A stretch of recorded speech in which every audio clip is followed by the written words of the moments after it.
Hi guys, it's Blighty Vintage. I'm just here today to show you how to set up a vintage canvas tent. Now for you reenactors out there, you already know this like the back of your hand, you've done it a million times, but like me, first acquiring a canvas tent, a little bit challenging, especially when you don't have all the equipment included.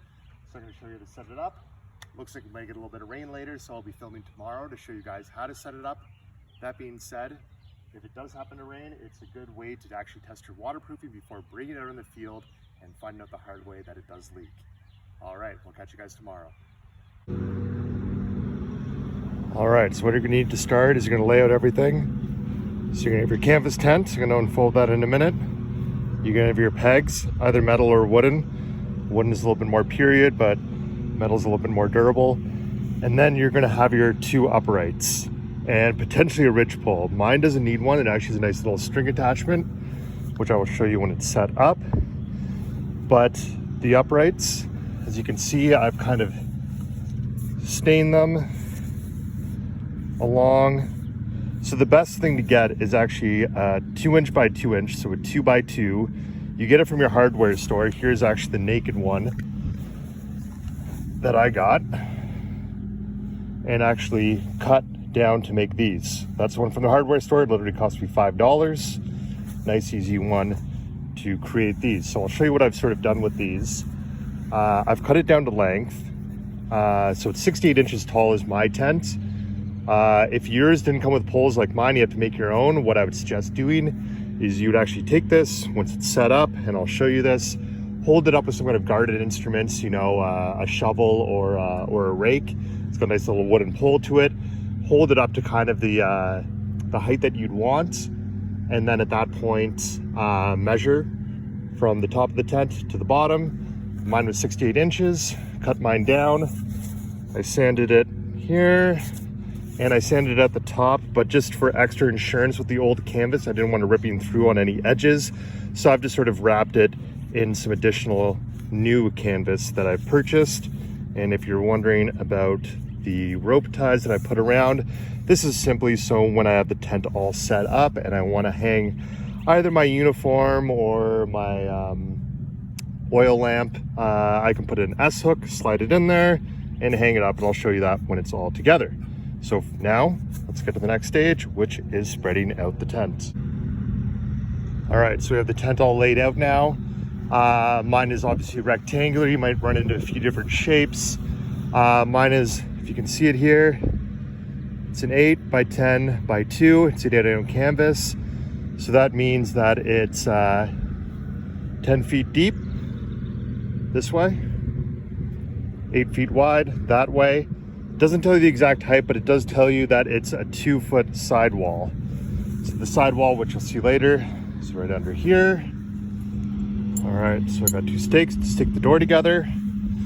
So we're gonna come in, we're gonna imagine that the door will obviously be closing at the center when this is set up straight up and down. So we will pull in the door. I'll find the bottom of the door to stake it.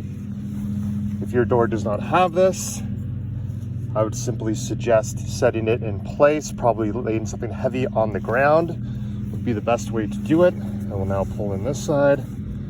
I will find the staked area here. I'm gonna pull that in, and I'm going to put it in.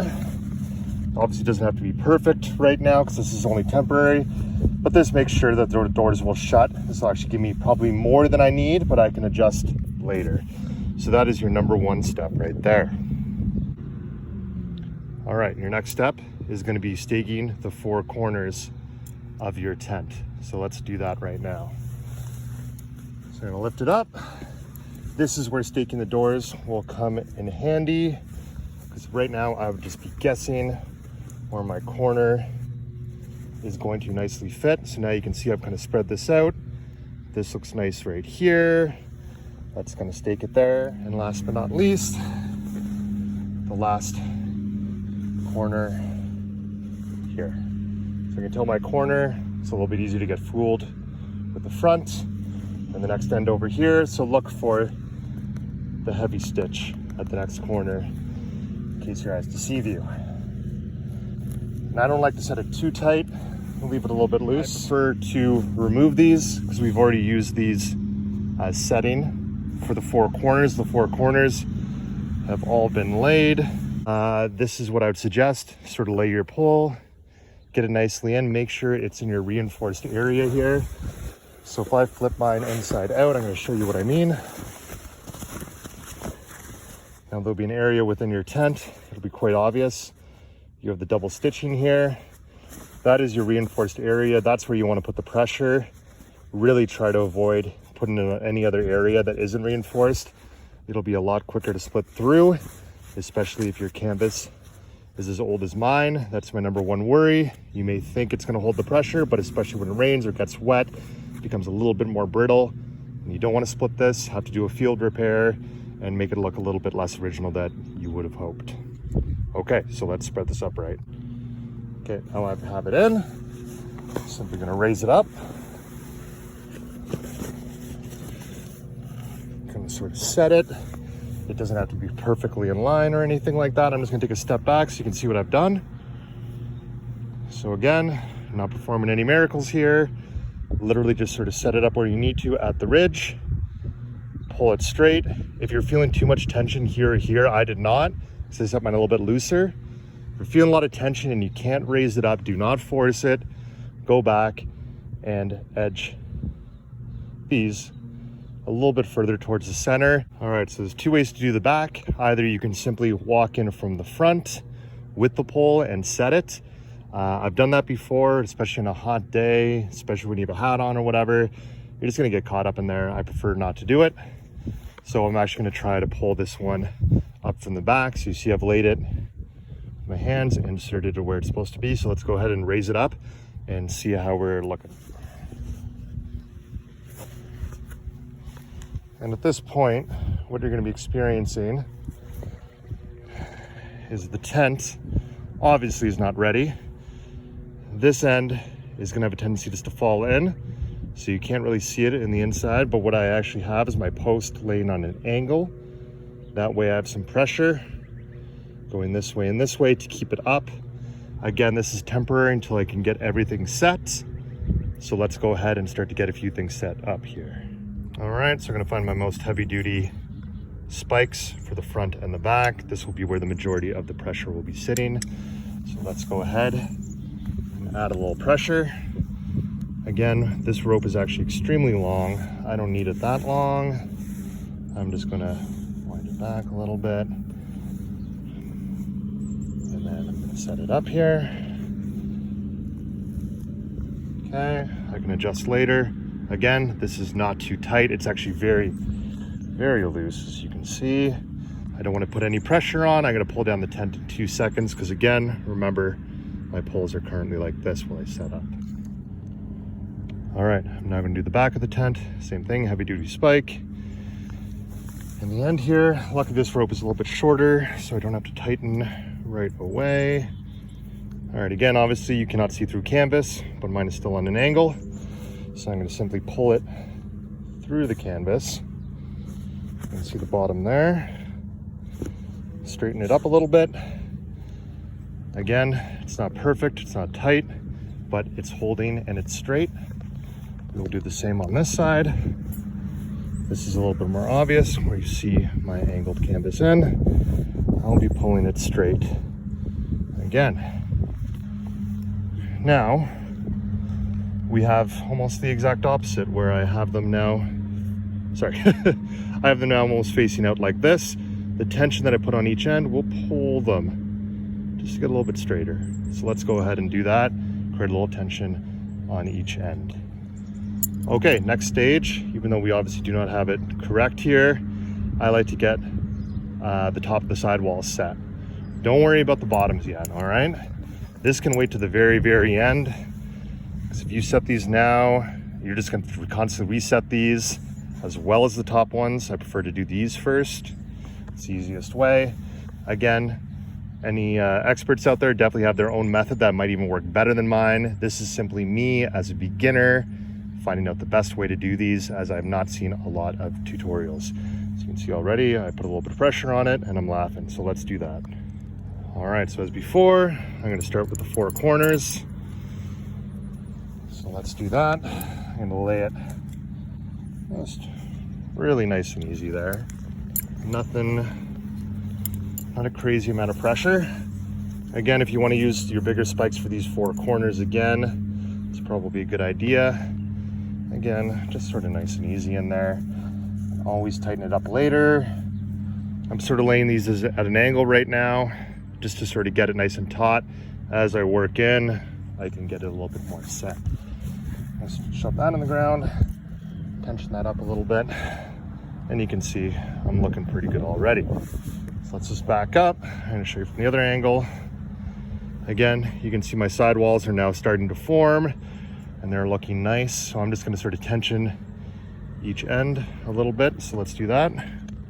All right, next part we're gonna take a lot of these, and now I'm gonna start doing the middle pieces here. So again, probably don't need to put this in the video, but I'm gonna do this just so you can sort of see the progress that we see. Stick it in the ground. It's already a little bit nicer. Let's do that one here. Pull that tight. Again, laying out the sidewall, giving that some strength. All right, guys, I've just finished adjusting everything to kind of the way I want it. There'll be some fine tuning, of course. Let me just give you a quick walk around and show you with all my adjustments here. Again, keeping these a bit on an angle is a good idea since it's right on the edge. These tend to sort of droop. Don't worry too much about the height of your sidewall right now. If it's sitting on the ground, like really on the ground, like half that width, chances are your uprights are probably a little bit too short. So I like mine just resting just on the ground. If not, it'll actually a little bit off. Let a little bit of airflow through, depending on if it's a summer's day. Right now I've set it on fairly level ground, so it's not too bad. This sidewall's obviously on a higher pitch because it's a little bit flatter up against it. So it's really up to you how you want to do it. I'm going to show you the supports. So as you can see up there, we have a reinforced area. It's very clear once you set it up. That's where you want the ridge pole at all times. Now, when I was measuring, it was very droopy in the middle without a proper pieces. So I had set some up there temporarily, but didn't put too much pressure on it. Again, let's check out the front here. And again, on the reinforced area, as you can see, the canvas just gives me a little bit more insurance, makes you feel better. All right, I called it a ridge pole, but it's obviously not. It's a ridge rope, if you want to call it that. A lot of pressure on it. Just sort of flip it over to make sure it's doubled over. So on the first edge, I actually have this looped over once. Keep it nice and tight and some tension on it. That way it just doesn't slide right through. Think about it if you're hanging a bed sheet or a tarp just on a rope. It's obviously gonna just sort of fall towards the middle. So the rest of these, they were actually all the same way. I couldn't get the center quite right. So simply, these just sort of go all the way through to the other side. And again, this one is cinched as well. And all these just open, able to freely go. Now I probably have created a little bit of a bow. And mine, as you can see, is a little bit of a bow because you can tell I've kind of raised it a little bit too high with that brick. So I'm just gonna do a little bit of adjustments to get it where I want it. And there you have it. Just a beginner's guide to setting up a vintage canvas tent. Don't doubt there's a million different models of this. You can have ones that actually have kind of like a rainfly canopy off the front, different mosquito netting, a million different variations. So don't take this as the exact way to do it based on your tent. Take a look at it, do some research. But if you're like me, really hard to find any information on setting these up because there's the guys that have had them forever and know it like the back of their hand. And there's guys like me. I wanted one, I got one without poles, without any accessories, and just sort of had to figure out the best way to set it up. So there you have it, 8x10x2, 8 ounce canvas tent.